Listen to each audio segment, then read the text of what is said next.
An NDP minister stood up in the legislature, opened up his Bible, and started using it to criticize Jason Kenney for his Catholic faith and Old Testament Jewish laws. On the record, this bigotry happened 2 weeks ago when the mainstream media never really told you how bad it was.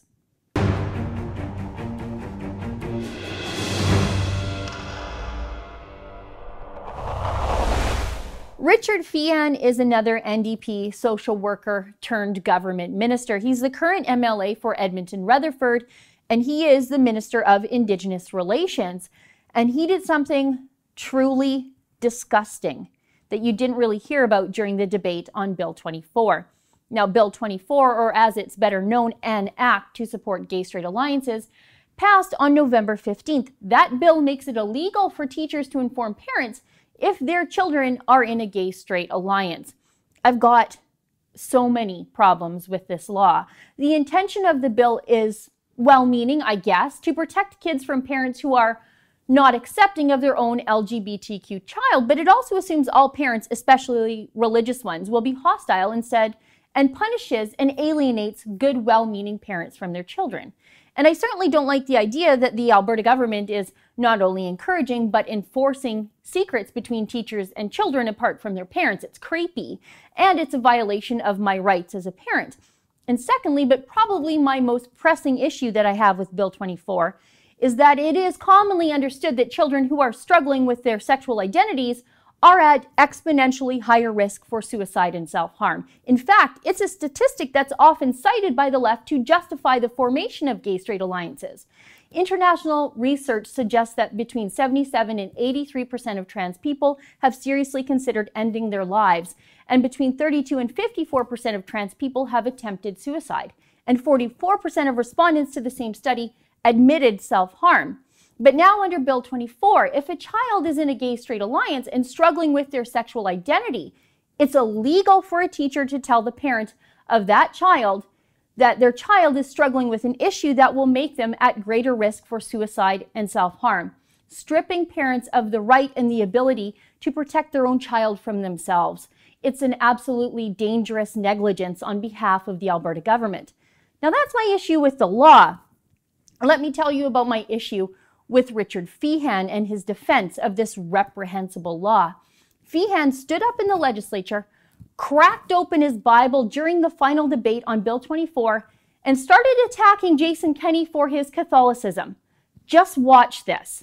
There are many things that are different between me and the Honourable Jason Kenney. But I can tell you one of the things that's different is I actually finished my theology degree. What is the basis for this kind of anger toward homosexuality? And I realized that it has nothing to do with the New Testament.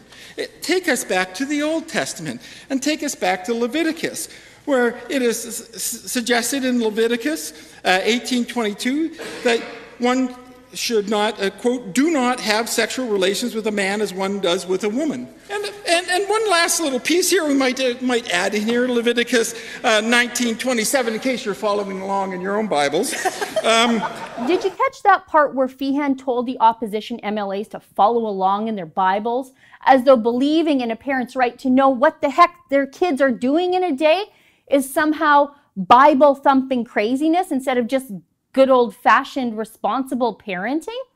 The laughter and mockery from the NDP benches is revolting. Feehan's speech was grossly anti-Catholic, as it started off directed at Jason Kenney, which should really come as no surprise from the NDP. They have repeatedly attacked mainstream Catholics and mainstream Catholic beliefs for at least the last 2 years, treating Catholics as though they're some sort of fundamentalist fringe wackos.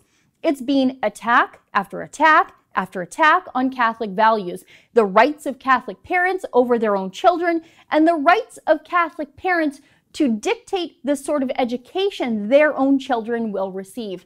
It's a deep, entrenched anti-Catholic bigotry in the NDP government. It's undeniable. No other faith is on their radar this way.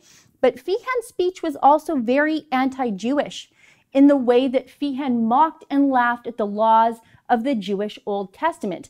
Not snickering, laughing out loud like jackals in the legislature of all places. It's anti-Semitic. Let's do a little thought experiment here. Let's play replace the religion here for a second so we can get a better perspective on what just transpired in the legislature.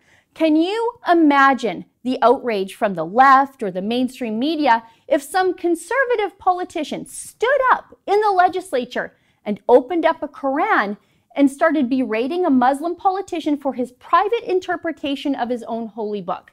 And now imagine the conservative MLAs laughing and mocking the Quran as it was read aloud. It would be an Islamophobic hate crime, obviously.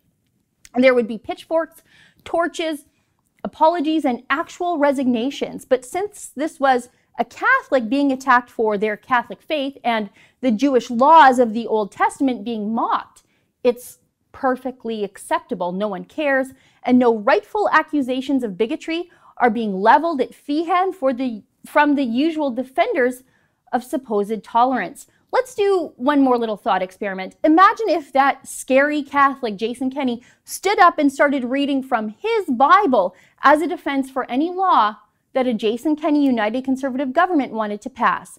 The shrieking from the left about how we need to keep religion and politics separate would be deafening. But when Feehan did it, there was laughter and even applause from the NDP benches.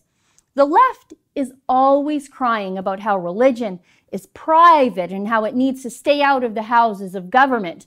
But they don't really mean that. I mean, how could they feel that way when they feel justified to stand up in the legislature and use their own religion to attack another's with complete and total impunity? The left, and especially the NDP, are perfectly fine with religion in public places and in government, just not my religion or anyone else's that doesn't fall in line with their pick and choose cafeteria version of religious faith. For the Rebel.media, I'm Sheila Gunn-Reid. It's the Christmas season, and yet many Christians in former ISIS-held territories do not have a place to worship the birth of Christ. Their churches and villages destroyed by Islamic extremists. But we're doing what we can. We've already helped raise nearly $250,000 for Christian relief efforts in the region. If you can help us, go to SaveTheChristians.com.